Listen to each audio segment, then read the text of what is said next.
Hello students, today our third chapter of biology for 10th class, in which we study about how do organisms reproduce. Reproduction. First of all, we know the definition of reproduction. Reproduction means when organisms produce their own organisms by the process of reproduction, means by sexual or asexual method, that is reproduction. Now reproduction helps in continuity of life on the earth surface, क्योंकि अगर reproduction नहीं होगी तो पूरी life है वो धीरे धीरे अर्थ सरफेस पे डैमेज हो जाएगी, खत्म हो जाएगी.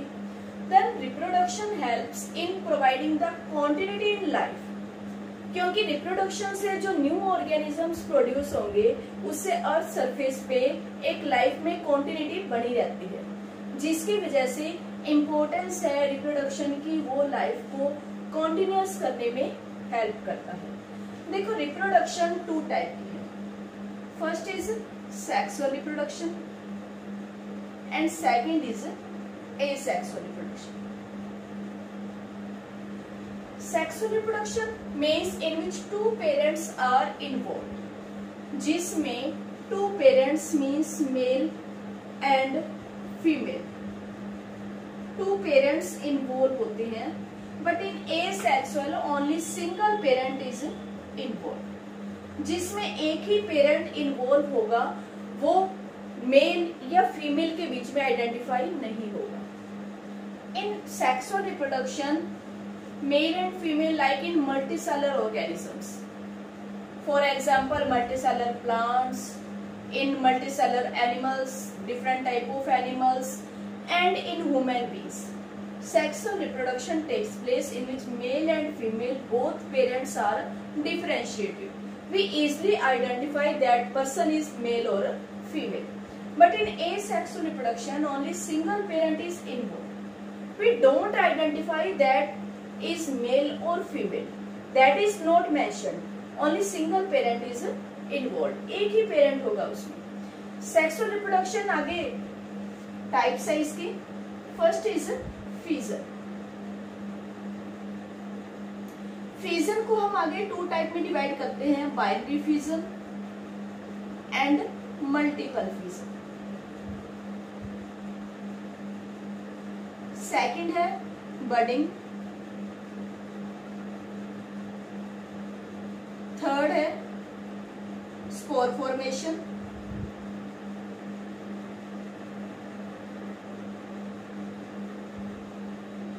Fourth regeneration, fifth fragmentation,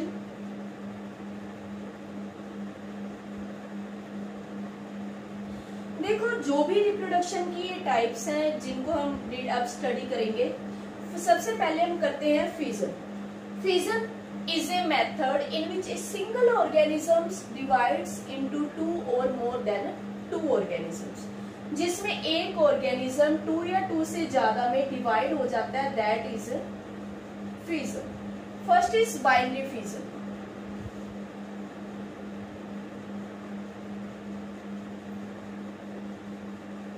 binary fusion, for example binary fusion occur in amoeba, paramecium, Euglena.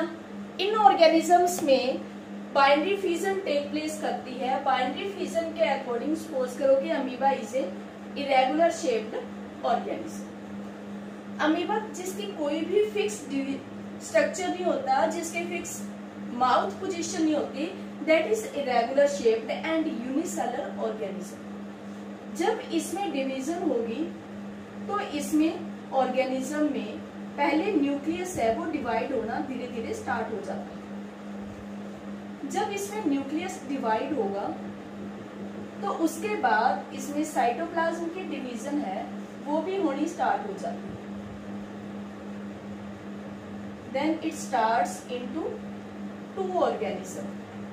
ये एक से आगे टू ऑर्गेनिजम्स में डिवाइड होना स्टार्ट हो जाएगा. Then one organisms divides into two organisms.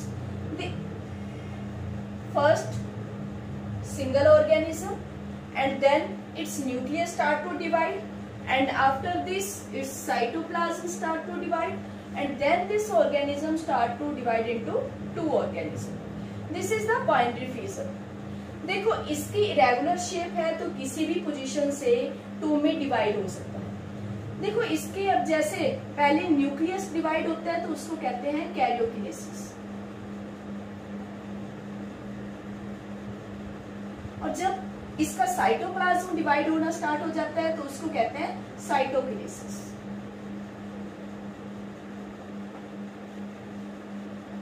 अब इसकी तो इरेगुलर पोजीशन थी, इरेगुलर शेप थी, जिसके कारण ये कहीं से भी डिवाइड हो सकता है, लेकिन जो पैरामीशियम है,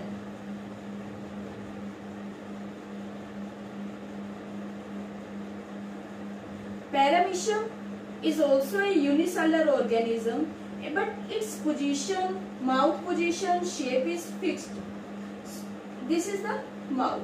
According to this, its body structure is simple and fixed shape.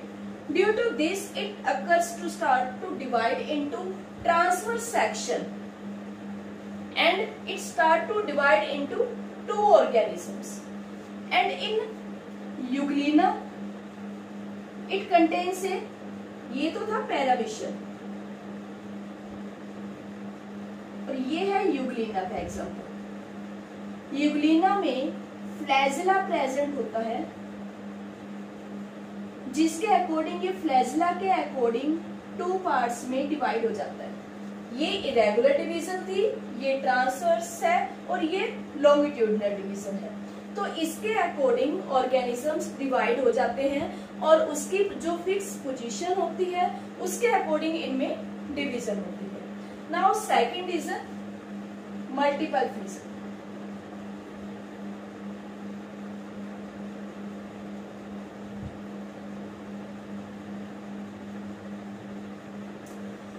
In multiple fission, when a single organism start to divide into more than two organisms, that is multiple fission. देखो multiple fission occur करती है Plasmodium, इसका example है Plasmodium. Plasmodium is a vector that is spread by the mosquito. It spreads the malaria disease under unfavourable conditions. देखो जब बारिश नहीं होती तो उस टाइम जो न्यूक्लियस है वो अपने चारों ओर एक अनफेवरेबल कंडीशंस में कवरिंग डेवलप कर लेता है, जिसको सिस्ट कहते हैं। और इसमें एक सिंगल न्यूक्लियस है, वो दो से चार मीन्स ज्यादा न्यूक्लियस में डिवाइड होना स्टार्ट हो जाता है। और जब ये न्यूक्लियस कई न्यूक्लियाई में डिवाइड हो जाएगा तो ये सारे फुली ग्रो करने लग जाएंगे। कब तक ग्रो करेंगे? जब तक इनको फेवरेबल कंडीशंस नहीं मिलती। फेवरेबल कंडीशंस मीन्स जैसे बारिश आती है, बारिश के बाद इनमें ग्रोथ होनी स्टार्ट हो जाती है, तो उस टाइम क्या होगा कि इनकी जो आउटर कवरिंग है सिस्ट, ये ब्रेक डाउन हो जाएगी और जितने भी हैं ये सारे स्प्रेड हो जाएंगे। और जहां से ये स्प्रेड होंगे इनकी लाइफ में क्वांटिटी बनी रहेगी और इनमें रिप्रोडक्शन होती रहेगी। तो ये एग्जांपल है मल्टीपल फिजन का प्लाज्मोडियम। उसके बाद आता है आपका बडिंग।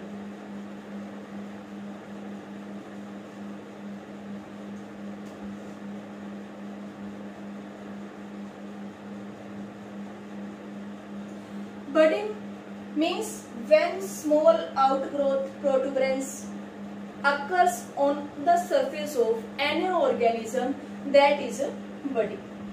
जब एक पेरेंट ऑर्गेनिज्म है, सपोज करो कि हमने एग्जांपल लिया हाइड्रा का, हाइड्रा के ऊपर एक स्मॉल आउटग्रोथ, पहले एक छोटी सी बड है वो बननी स्टार्ट हो जाती है। जिस स्मॉल आउटग्रोथ, जिस तरह से अगर हम स्टेम की बात करते हैं तो उसपे जब न्यू ब्रांच निकलती है तो एक छोटी सी बड डेवलप होगी, इसी तरह से इसके ऊपर, इस यूनिसेलुलर ऑर्गेनिज्म के ऊपर एक छोटी सी बड बननी स्टार्ट हो जाए। और ये बड कब तक ग्रो करेगी? जब तक ये फुली अपने पेरेंट की जैसी ना हो जाए। जैसे ही ये पेरेंट की जैसी होती है, अपने आप को ये डिटैच कर लेती है, अलग कर लेती है।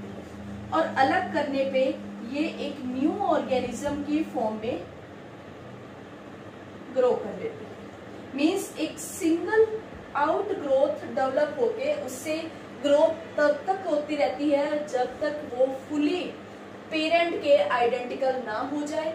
जैसे ही ये पेरेंट के आइडेंटिकल होगी ये अपने आप को वहां से अटैच कर लेता है और अटैच करके एक न्यू ऑर्गेनिज्म की फॉर्म में ग्रो करना स्टार्ट कर देता है। ये एग्जांपल किसका है? Hydra. Hydra shows the process of budding, in which it start to divide into different more organisms. Now next is spore formation.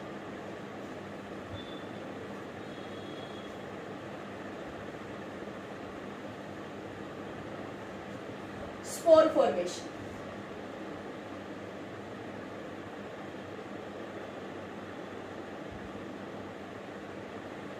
Spore formation is a process in which hundreds of microscopic structures are produced, and when they got favorable conditions, then they spread into the environment and start to grow into new organisms. ये इसकी definition है। Means when hundreds of microscopic, देखो जो हमारे पास इसमें एक ball like structures होता है जिसको स्पोरेंजिया कहा जाता है, और इसके अंदर छोटे छोटे डॉट लाइक स्ट्रक्चर्स प्रेजेंट होते हैं जिनको स्पोर्स कहते हैं। ये जिस स्ट्रक्चर के साथ सरफेस के साथ अटैच्ड होगा इसको माइसेलियम, और नीचे जो स्ट्रक्चर होंगे जिनसे ये आपस में कनेक्टेड होंगे इनको हाइफे कहा जाता है। इसका एग्जांपल है राइजोपस, म्यूकोर, पेंसिलियम।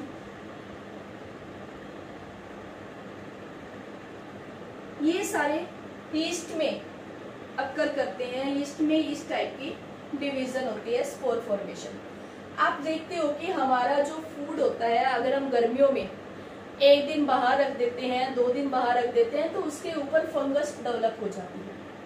तो उस टाइम ये स्पोर्स प्रेजेंट होते हैं हमारी एयर के अंदर, और ये जैसे ही किसी फूड मटेरियल पे गिरते हैं, इनको जैसे उनके ग्रोथ के अकॉर्डिंग फेवरेबल कंडीशंस मिलती है ये ग्रो करना स्टार्ट कर देते हैं, और जैसे ही इनमें ग्रोथ होगी ये अपने आप को डेवलप कर लेंगे, रिप्रोड्यूस कर लेंगे, और इससे वो पूरे फूड को डैमेज कर देते हैं। जो फूड पॉइजनिंग होती है वो इस की वजह से होती है जिससे हमारा पूरा फूड है वो डैमेज हो जाता है।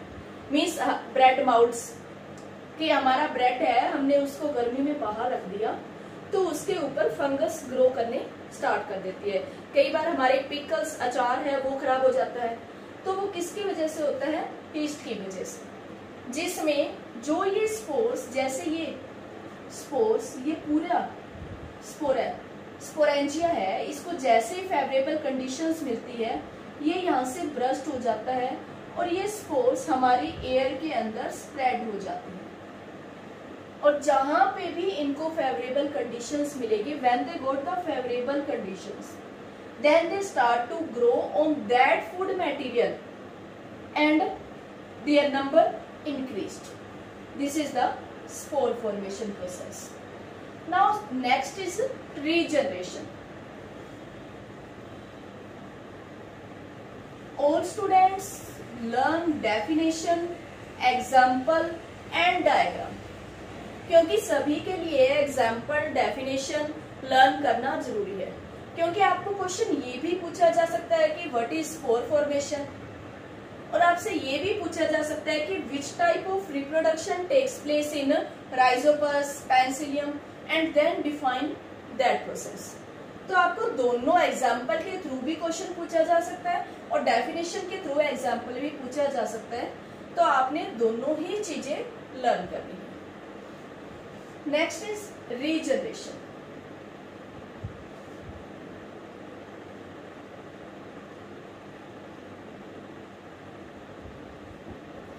Regeneration means when a unicellular organism divides into 2 or 3 parts then each part start to grow into that parts again. Means हमारे पास एक ऑर्गेनिज्म है, प्लेनेरिया का हम एग्जांपल लेते हैं।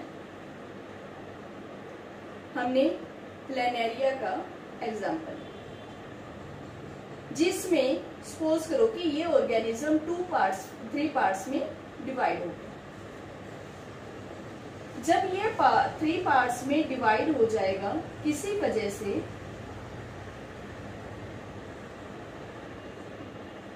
तो जो ए पार्ट है उसके तो बी और सी पार्ट है वो दोबारा से डेवलप हो जाएंगे, और जो बी पार्ट है उसका ए और बी पार्ट डेवलप हो जाएंगे, और जो सी पार्ट है उसके ए और बी दोबारा से रिप्रोड्यूस हो जाते हैं। That is the regeneration. जो यूनिसेलर ऑर्गेनिजम्स होते हैं उनके अंदर स्पेसिफिक टिश्यूज प्रेजेंट होते हैं कुछ ऑर्गेनिजम्स में, जिनमें रीजनरेट होने की एबिलिटी होती है, और इसी के कारण इनमें जो ऑर्गेनिज्म का पार्ट कट हो गया वो दोबारा से उसके ऊपर रीग्रो हो जाता है। आपने एग्जांपल करना है इसका प्लेनेरिया। आप देखते हो कि वॉल लिजर्ड का एक एग्जांपल है कि छिपकली होती है घर पे, उसकी टेल अगर कट हो जाती है तो वो दोबारा से ग्रो हो जाती है। कभी भी टेल से पूरी बॉडी पार्ट डेवलप नहीं होता, लेकिन उस छिपकली की टेल है वो दोबारा से रीजनरेट हो जाती है, because in that tail specific regenerating tissues are present that start to regenerate and divide to and again produce the complete tail. आपके पास ये क्वेश्चन आ सकता है कि why complex multicellular organisms not regenerate? Because in our body, in multicellular organisms, different type of tissues are present. In our body, tissue level organization is present, and one tissue not develop the another type of tissue. एक tissue दूसरे type के tissue को develop नहीं कर सकता, लेकिन जो इनमें है एक स्पेसिफिक सेम टाइप की सेल्स टिश्यू प्रेजेंट होंगे जो डिवाइड होते रहेंगे। इसलिए इनमें ये एबिलिटी है रीजनरेट होने की, लेकिन हमारे अंदर वो एबिलिटी नहीं है जिसकी वजह से हम रीजनरेट कर सके। वरना तो क्या होगा कि हमारा हाथ टूट गया तो हाथ और आ जाएगा, पैर टूटा पैर और आ जाएगा, चलो कोई बात नहीं, लेकिन हमारे अंदर स्पेसिफिक टिश्यूज प्रेजेंट नहीं है जिसकी वजह से ये डिवीजन नहीं होती। Our next topic is fragmentation.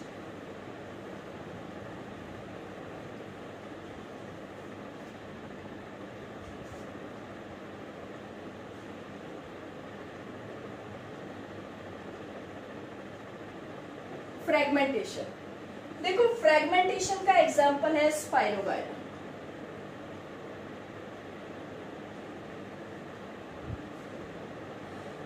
Example देखो स्पाइरोगायरा की डेफिनेशन, इसकी फ्रेगमेंटेशन की डेफिनेशन क्या है कि ऑन मैच्योरिटी। रीजनरेशन में क्या था कि जब भी ऑर्गेनिज्म का कोई पार्ट कट हुआ वो दोबारा से रीग्रो कर गया, लेकिन इसमें क्या होगा ऑन मैच्योरिटी। ये वर्ड आपने मेंशन करना जरूरी है, on maturity. On maturity when simple multicellular organisms,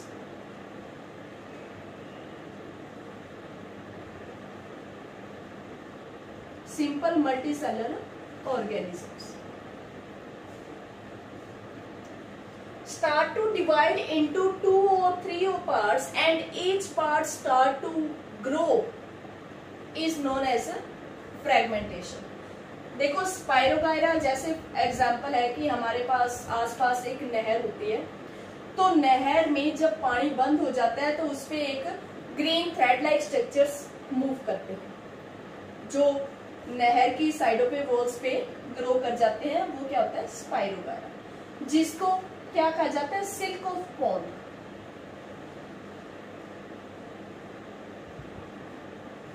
देखो जो स्पाइरोगायरा है उसके अंदर फ्रेगमेंटेशन की प्रॉपर्टी होती है। ये एक यूनिसेलुलर प्लांट है जिसके अंदर इस तरह का स्ट्रक्चर होता है, इसके अंदर क्लोरोप्लास्ट प्रेजेंट होता है, और जब ये ऑर्गेनिज्म 2-3 पार्ट्स में डिवाइड हो जाता है, लेकिन कब डिवाइड होगा? On maturity. तो वो पार्ट ग्रो करने स्टार्ट हो जाते हैं। ये नहीं होगा कि इससे ये डेवलप हो जाएगा, इससे ये डेवलप हो जाएगा। Each part start to grow separately, that is fragmentation. Regeneration में जो पार्ट कट हुआ वही आया, लेकिन फ्रेगमेंटेशन में each part start to grow on maturity. जब वो यंग होगा तब उसमें वो पार्ट डिवाइड होंगे और उनमें ग्रोथ होगी। ये था आपके डिफरेंट टाइप के एसेक्सुअल रिप्रोडक्शन के मेथड्स। देखो इसके बाद आता है कि एसेक्सुअल रिप्रोडक्शन की आर्टिफिशियल मेथड, वेजिटेटिव प्रोपेगेशन और भी डिफरेंट टाइप के हैं जिनको हम सेकेंड वीडियो में स्टडी करेंगे। Now thanks and have a nice day. Please like and subscribe my channel.